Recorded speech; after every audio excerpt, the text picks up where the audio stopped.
some battles are best fought with nature itself. For as long as anyone in the valley could remember, the stretch of farmland at the bottom of the ridge had belonged to one family. Passed down through generations, it was more than just soil, fences, and a few grazing pastures. It was history, roots, and livelihood all combined into one. The land stretched wide, bordered by a dense line of oak trees on one side and a carefully constructed dam on the other, holding back a body of water that supplied irrigation not only to the fields but to neighboring properties as well. The farmer, who now owned it, had inherited it from his late father, who had always told him one thing: never let anyone take what belongs to you. But in recent years, the small town had been changing. New developments were popping up everywhere. Out-of-state investors were buying up cheap parcels of land and turning them into cookie-cutter subdivisions. Where there had once been cornfields and cattle, there now stood sidewalks, speed bumps, and rows of houses stacked side by side. And with these houses came something else: the HOA, the Homeowners Association, a group of self-appointed rule enforcers who believed that property lines and personal freedom stopped where their bylaws began. They saw themselves as protectors of the neighborhood, but in truth, they were little more than opportunists, hungry for power and control. When they looked at the farmland at the edge of their growing community, they didn't see heritage or livelihood. They saw potential. Potential for expansion, profit, and control.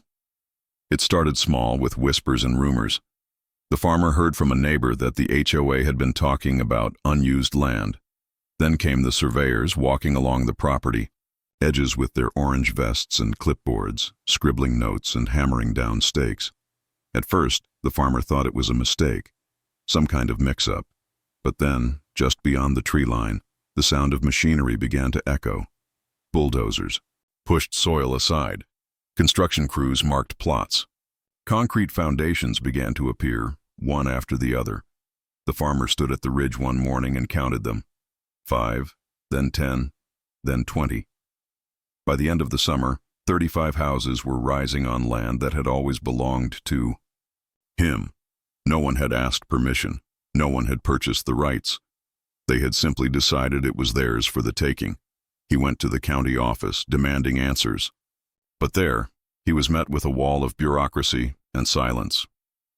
Paperwork had been filed. Permits had been approved. Somehow, through signatures he had never given and documents he had never seen, his family's farmland had been marked as community expansion property. It was as if his name, his ownership, his very existence had been erased from the records. And when he approached the HOA, asking for explanations, they dismissed him with smug smiles. To them, he was just one man standing in the way of progress. They told him to accept the inevitable, to adapt to change. But what they didn't realize was that this land was more than just dirt. It held secrets. Secrets the HOA had ignored. Because beneath the farmland, beneath the fences and the quiet surface of the irrigation reservoir, lay the dam. A dam that had been carefully built decades ago, reinforced and maintained, controlling the flow of water that stretched for miles. The houses now stood on land that was never meant to be built upon. And the HOA, blinded by greed, had never thought to ask why no one had ever developed it before. For weeks the farmer stayed quiet. He watched the families move in, unpack their boxes, and decorate their lawns. He watched the HOA strut proudly through the new neighborhood, boasting about their successful expansion. And though his blood boiled with anger, he kept his composure, because he knew something they didn't. He knew the true nature of the land. He knew what would happen if the water was ever released. The dam wasn't massive, but it was powerful enough to flood the lower valley if unleashed. His ancestors had built it with purpose, not just for irrigation, but as protection. Heavy rains could overwhelm the valley, and the dam regulated the risk. Without it, everything downstream was vulnerable. The farmer had maintained it for years, out of duty and respect. But now, as he stood at the water's edge, watching the reflection of 35 brand-new homes glitter in the distance, he began to think differently. The HOA believed they had taken his land. They believed he was powerless.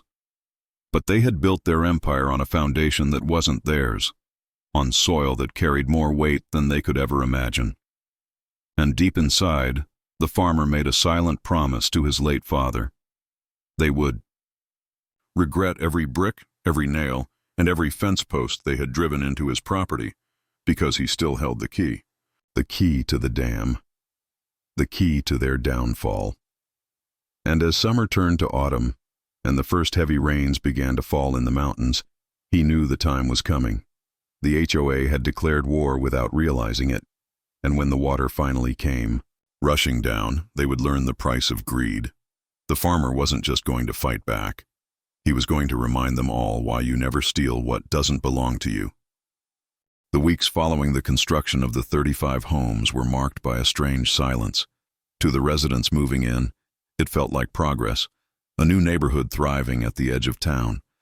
Families planted flowers, children rode bicycles down freshly paved streets, and the HOA president paraded proudly through the cul-de-sacs as if he had personally delivered a slice of paradise. But to the landowner who watched from the ridge, it was not paradise. It was an insult carved directly into the soil his family had cultivated for generations. Each day he walked the perimeter of the dam, studying the water's height and the ground's stability.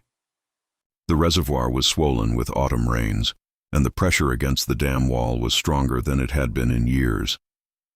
He inspected the old mechanisms, the gate valves, and the spillways that had been carefully engineered decades ago, while the HOA had forgotten, or perhaps never cared to learn, about the dam's existence. The landowner had never neglected it. He knew its potential, he knew its danger, and he knew that if pushed to unleash it, the water would flow exactly where the houses now stood. Still, he did not rush. Revenge was not a storm that came overnight. It was a patient gathering of clouds. So he began with quiet preparation. He retrieved his father's old journals, thick leather-bound books filled with maps, notes, and warnings about the land. Every contour of the valley, every weak spot in the soil, every area prone to flooding, had been documented meticulously. His father had always said that the land was alive, that it remembered everything, and if you listened closely enough, it would speak. And now, with betrayal staining his inheritance, the landowner listened more carefully than ever. Meanwhile, the HOA grew bolder. They installed signs at the entrance of the new subdivision, branding it as part of their community expansion. They enforced rules on landscaping, mailbox heights, and even the color of window shutters. To them, the farmland that once belonged to the landowner had been erased from memory, assimilated into their neatly packaged vision of control. They even went so far as to send him notices, warning him about the eyesore of his remaining property, complaints about his fences, his barns, even the tractors he parked near the dam. Each letter was a reminder of their arrogance, each paper a small match tossed onto the growing fire inside him. But the landowner did not retaliate. Not yet. Instead, he began strengthening his plan. He cleared debris from the dam's spillway, ensuring nothing would obstruct the water's release when the time came. He checked the gates, oiling the rusted handles and testing the gears. Every night, under the cover of darkness, he worked by lantern light, unseen and unnoticed by the families sleeping comfortably in their brand-new homes, just a few hundred yards downstream. The land itself seemed to sense his intent. The rains grew heavier, and the reservoir swelled further. The once calm surface of the water became restless, rippling under the constant downpour. The sound of it against the dam wall was like a drumbeat, steady, ominous, and patient. Nature was waiting, just as he was. In town, whispers began to spread. Some older residents remembered stories about the dam. They questioned why homes had been built so close to the floodplain, but the HOA dismissed the concerns. They claimed the land was perfectly safe, that the dam was nothing more than a relic of the past, irrelevant in the modern age. And the families, trusting the HOA, carried on with their lives, unaware that their safety balanced on a single decision. The landowner, however, carried the weight of that decision heavily. He was not a cruel man by nature. His life had been one of quiet work, of tending soil and raising livestock. But watching strangers build on his heritage, watching the HOA flaunt its power while erasing his family's name, had awakened something inside him that could not be ignored. It was no longer just about land. It was about justice, justice that no courtroom or county office would grant him. And so, he waited. He waited for the moment when patience would no longer be enough, when silence would no longer protect his family's honor. He knew that when the rains reached their peak, when the reservoir threatened to spill over on its own, he would not hold it back. He would open the gates and the land would reclaim what was taken from it. Every night he imagined it.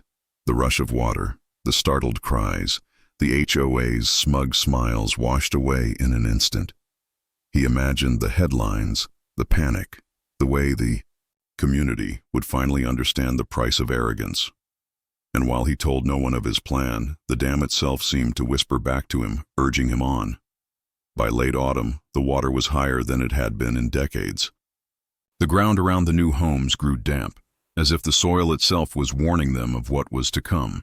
But the HOA ignored the signs. They hosted gatherings, barbecues, and meetings, proudly boasting of their success. They had stolen a man's land, built their empire upon it, and now flaunted their victory for all to see. And from the ridge, the landowner stood watching, his face expressionless, but his resolve sharpening with each passing day. He no longer wondered if he would act. The only question left was when. The dam was ready, the water was waiting, and so was he. The landowner had endured months of insult in silence. He had watched as strangers settled into houses that were never meant to exist, houses raised on soil that carried his family's name and sweat. He had observed the HOA's arrogance, their letters stuffed into his mailbox, their smug warnings about how his property no longer fit the neighborhood aesthetic. For a while he had tolerated it, letting his anger simmer beneath the surface as he prepared.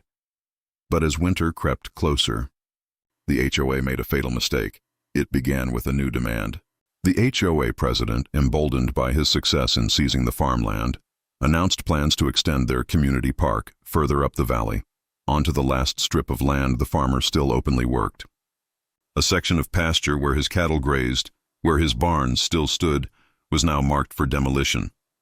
The HOA sent surveyors once again, driving stakes into the ground just a few feet from the old barn his grandfather had built with his own hands. To them, this was not enough. They wanted everything. That morning, the landowner stood by his barn, watching the surveyors hammer their stakes, and something inside him shifted. Until then, he had balanced patience with restraint. But seeing those stakes pierce his pasture, seeing the last remnant of his heritage targeted for erasure, shattered what little calm he had left. The breaking point had arrived. The decision was no longer theoretical. It was inevitable. The reservoir was at its fullest now. The rains had been relentless for weeks, filling the dam to a level not seen in decades. The air was damp, the soil heavy with water, and the river feeding the reservoir showed no signs of slowing. Nature itself seemed ready for what was to come. The landowner did not need to force his revenge. He simply needed to allow the land to act as it was always meant to. Still, he moved with precision. He spent the nights walking along the dam, lantern in hand, checking the gate valves one last time. He cleared the spillway of branches and sediment, ensuring nothing would hinder the release. He studied the ground where the homes had been built, imagining the path the water would take when unleashed. He saw the families, unaware, sleeping peacefully in their houses built on stolen ground. And though a part of him felt the weight of what was coming, another part burned with resolve. The HOA had not just stolen his land, they had stolen his dignity. They had treated him as if he were invisible, as if his family's legacy could be signed away with a few pieces of paper and a rubber stamp. But the soil remembered, and so did he. They thought they had erased his name, but they had not erased his power. The breaking point was not only about anger, it was about principle. If he allowed them to continue, they would not stop until every acre, every memory, every remnant of his heritage was bulldozed into oblivion. He had been patient long enough. Justice, in whatever form it came, would no longer wait, and so he made the final preparations. He retrieved tools his father had left behind, wrenches, oil cans, and heavy iron rods designed for the dam's mechanisms. He sharpened them, polished them, and placed them in a sack by the reservoir's edge. He studied the timing carefully.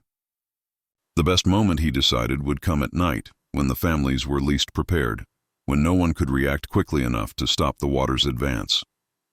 The days leading up to it were strange.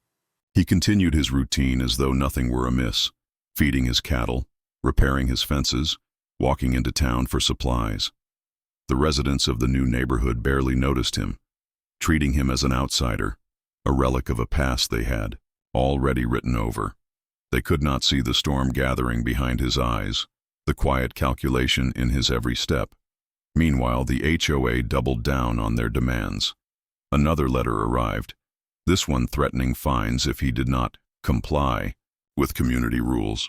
They accused him of letting weeds grow too tall near his dam, of parking machinery in view of the neighborhood, and of refusing to maintain his fences to their standards.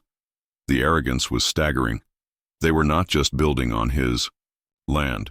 They were trying to dictate how he lived on what little remained of it. Each word in the letter was a spark, and by the time he finished reading it, the fire within him was unstoppable. The landowner did not reply. He did not argue. He did not seek another appeal from the county office that had already betrayed him.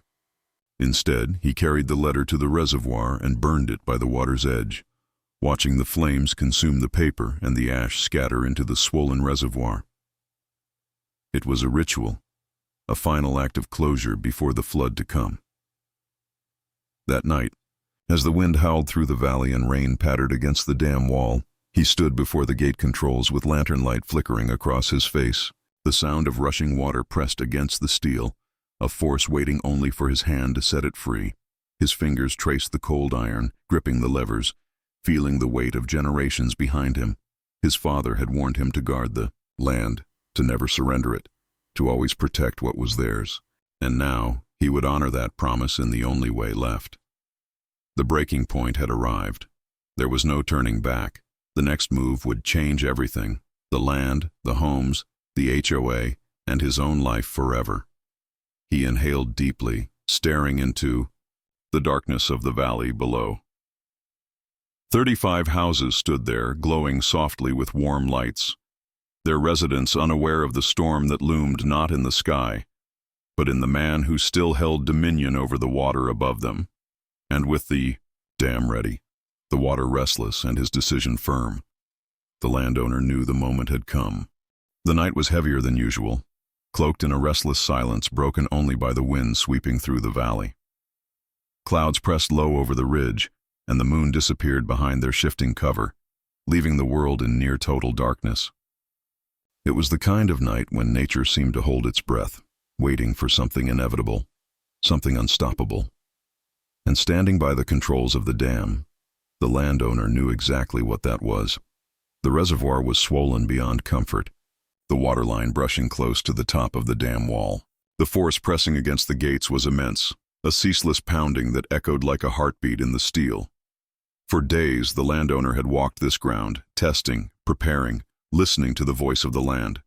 Now the land no longer whispered. It roared. It demanded release. He placed both hands on the iron lever, the lantern beside him casting a trembling light across his determined face.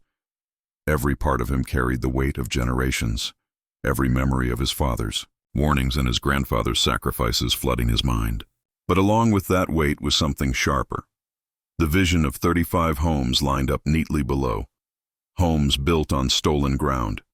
Homes that stood like insults against everything his family had ever built. When the lever shifted, the sound was deafening. Metal groaned, gears screeched, and then, like the breath of a beast long restrained, the gates gave way. At first it was a surge, a violent rush of water forcing itself through the narrow openings. Then, as the mechanisms loosened fully, it became an unrelenting torrent. The reservoir, held back for decades, released its fury into the valley below. Thesey Water thundered down the slopes, tearing through soil, uprooting trees and carving its path with ruthless efficiency.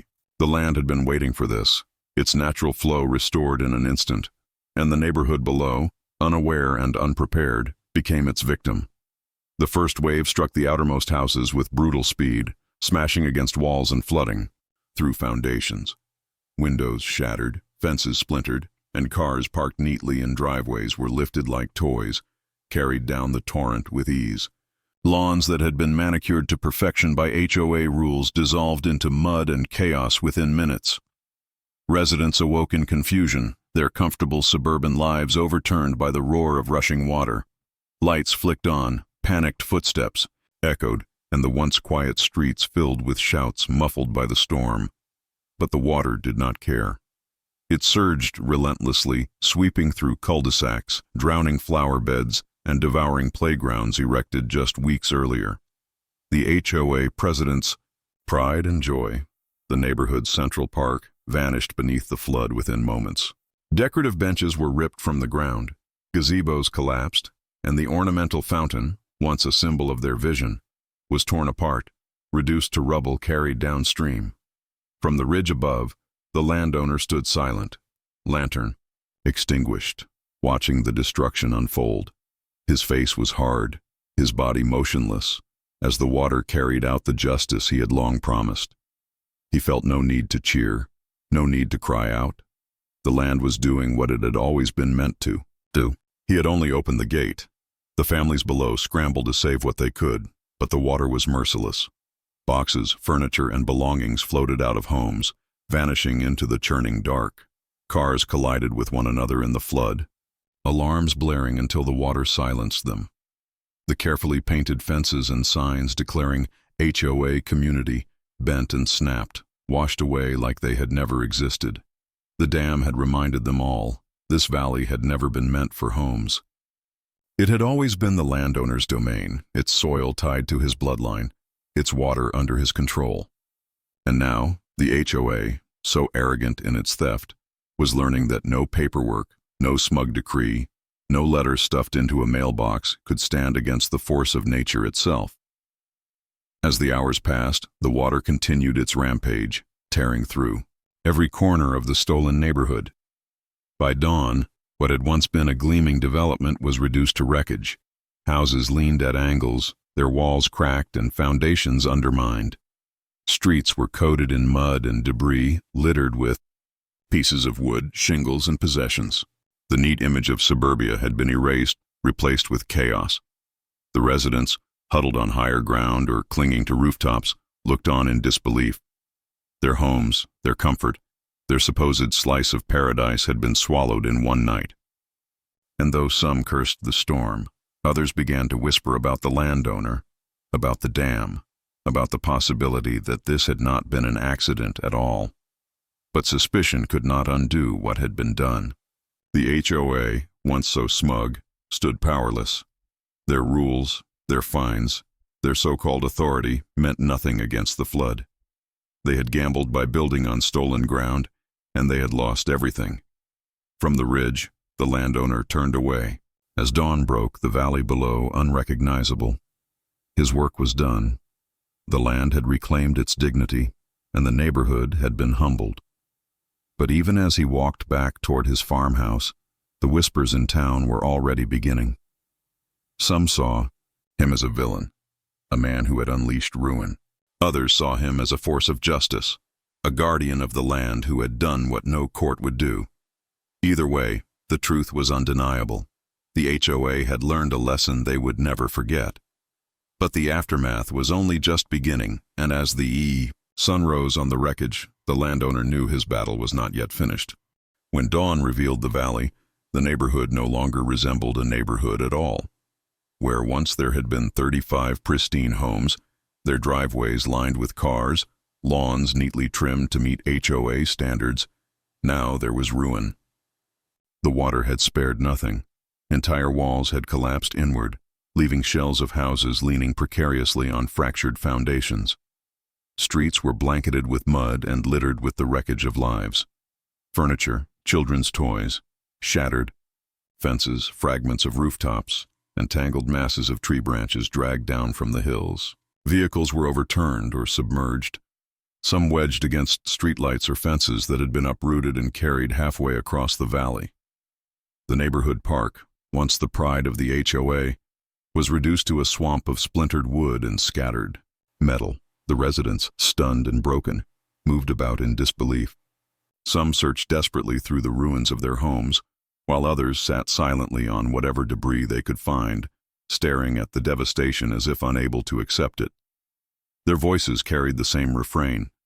How had this happened, and why had no one warned them? At first, the HOA attempted to reassert control. The president barked orders, demanding residents regroup, insisting the disaster was nothing more than an act of nature. He spoke of insurance, of recovery, of unity. But no one listened. The illusion of authority, so carefully crafted through rules and fines, had crumbled faster than the walls of their houses. What good were bylaws when the very ground had betrayed them? Then came the whispers. The older residents of the town, those who remembered the valley before it had been developed, began to murmur about the dam. They recalled stories of the reservoir, of the warnings that the farmland was never meant for homes, of how the landowner had maintained the dam for decades. Their whispers spread quickly, carried by rumor and suspicion, until they reached the ears of every displaced resident. People began to look up toward the ridge, where the landowner's farmhouse still stood, untouched, dry and safe above the floodplain. While their homes had been consumed, his remained secure. While their lives were scattered in the mud, his barns still stood tall. And though no one had seen him touch the dam, the idea that he had opened it began to take root like wildfire. The county arrived within hours, officials scrambling to assess the damage. Reporters followed soon after, their cameras capturing the devastation, their microphones shoving into the faces of residents who cried out about the unfairness of it all. Some blamed nature, others blamed the HOA, but more and more voices began to point to the landowner, the man who had warned of this day but been ignored, the man who had lost his land and now stood above the wreckage, silent and unscathed. The investigations began almost immediately. County engineers examined the dam, their eyes lingering on the freshly oiled gears, the cleared spillway, the lack of debris that would normally clog such an old structure. They noted that the release had been too sudden, too deliberate to be caused by accident or weather alone, and while no one could yet prove it, suspicion hardened into accusation. The landowner knew this would happen. He had expected the stares, the questions, the quiet hostility in the town. To some, he was already a villain, a man who had sacrificed the safety of families for his own sense of justice. But to others, quieter voices whispered another view. They saw him as the victim of a theft, a man whose land had been stolen by greed and arrogance, left with no other recourse when the system failed him. To them, the flood was not cruelty, it was balance. Yet balance did not erase consequences. Insurance companies refused to cover the damages, citing the location as a known floodplain. Families who had invested their savings into the dream of suburban living were left with nothing but debt and rubble. And the HOA, once so proud and defiant, now stood exposed for what it was, reckless, greedy, and utterly powerless in the face of the land they had tried to conquer. The president, his pride shattered along with the homes, sought to shift blame. He pointed to the landowner, claiming sabotage, claiming deliberate destruction. He called meetings in town halls, pleaded with officials, and demanded justice for the residents. But each time he raised his voice, he was met with questions he could not answer. Why had they built on a floodplain? Why had they ignored the warnings? Why had they treated the rightful owner as if he were an obstacle to erase rather than a man to respect? The landowner himself remained silent. He did not attend the meetings, nor did he grant interviews to reporters who lingered at the end of his driveway. He tended his fields, repaired his barns, and continued to live as he always had, as though the flood had never touched him. But within him, he carried the weight of what he had done. He had not simply unleashed water, he had unleashed judgment. And judgment always left scars, even on those who delivered it. The valley would never forget that night, The residents would never forget the roar of the water, the way their homes had dissolved into mud and ruin, and the town would never forget the sight of the landowner, standing silently on the ridge, watching as the water reclaimed his land. Yet even as the mud dried and the cleanup began, one truth became clear. This was not the end. Accusations would grow louder. The county would dig deeper, and the landowner, whether seen as villain or avenger, would soon face the reckoning of what came after revenge. The weeks after the flood turned the valley into a battlefield, not of guns or soldiers, but of words, accusations, and desperate attempts to find someone to blame. The HOA, once so loud in its authority, was fractured. Its leaders, humiliated and powerless, scrambled to salvage their reputations, clinging to the notion that the disaster had been an act of sabotage. They claimed the landowner had acted maliciously, that he had intentionally released the water to destroy them. They demanded investigations, lawsuits, and punishment. But the county's inquiries told a more complicated story. The dam had always been there. The floodplain had always been known. The permits that allowed the HOA to build the neighborhood had been obtained through questionable means, pushed through with signatures from officials who now conveniently denied responsibility. The HOA's own arrogance had blinded them to the risk, and the landowner's silence only made their case weaker. He said nothing, offered no defense, but his calm presence made their shouts seem like the flailing of guilty men trying to escape. Accountability. In town, opinions divided sharply. Some saw the landowner as a monster who had destroyed families, stripped people of their homes, and left them with nothing but mud-soaked ruins. To them, he was a villain, a reminder of what vengeance could cost when taken too far. Others, however, saw him as a man who had simply restored balance. His land had been stolen, his rights trampled, and when the system failed him, he had turned to the only power left to him, the land itself. These people whispered that justice had finally been served, that the flood was not cruelty, but consequence. The truth was something in between, but truth rarely mattered in stories that spread through towns like wildfire. The legend of the flood began to take shape. Children whispered about the man on the ridge who had summoned the water. Neighbors passed rumors of how he had waited in silence, preparing for months before unleashing the dam. Some painted him as a villain, others as a hero, but all agreed on one thing: you never mess with the landowner.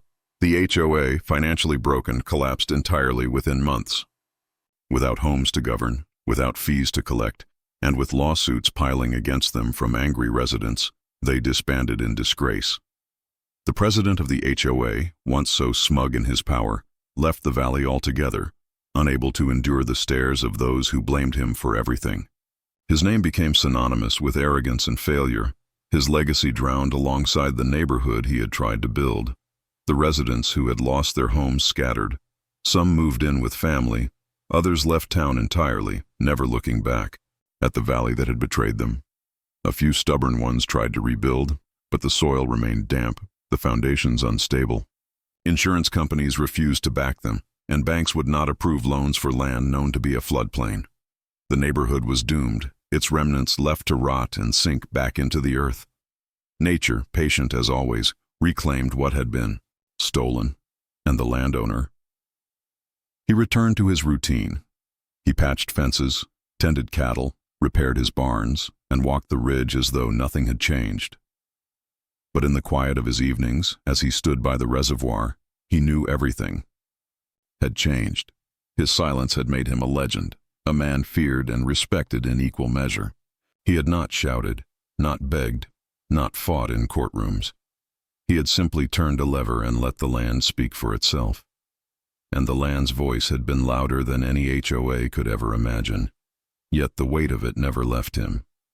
He knew that families had suffered, that children had lost their homes, that people would carry the scars of that night forever. He did not revel in their pain, nor did he regret his choice. He understood it as a consequence of greed, a reminder written in water and mud that no one could erase. The HOA had thought themselves untouchable, but the flood had shown otherwise. In time, the valley became quiet again. Grass grew where driveways had once been. Trees took root in the shells of collapsed houses. The neighborhood faded into memory, its signs and sidewalks erased by seasons of rain and sun. Only those who had lived there remembered it clearly, and even their memories softened with time, becoming cautionary tales told to warn others of greed and arrogance. The story of the flood spread beyond the valley, carried into neighboring towns and whispered in hushed tones. People spoke of the landowner who had waited patiently, of the HOA who had stolen what was not theirs, and of the night when justice poured down like a river. The tale grew with each telling, shaping the landowner into something more than a man. To some he became a symbol of vengeance, to others a guardian of heritage. To all, he became proof that land cannot be stolen without consequence, and so, his father's words echoed once more, truer than ever. Never let anyone take what belongs to you. The landowner had lived by that command, and though it came at a terrible cost, the valley itself bore witness to its truth. The HOA was gone. The neighborhood was gone. The land remained, and on the ridge, standing over the reservoir, the landowner remained too. Silent, patient, and eternal, just like the land he swore to protect.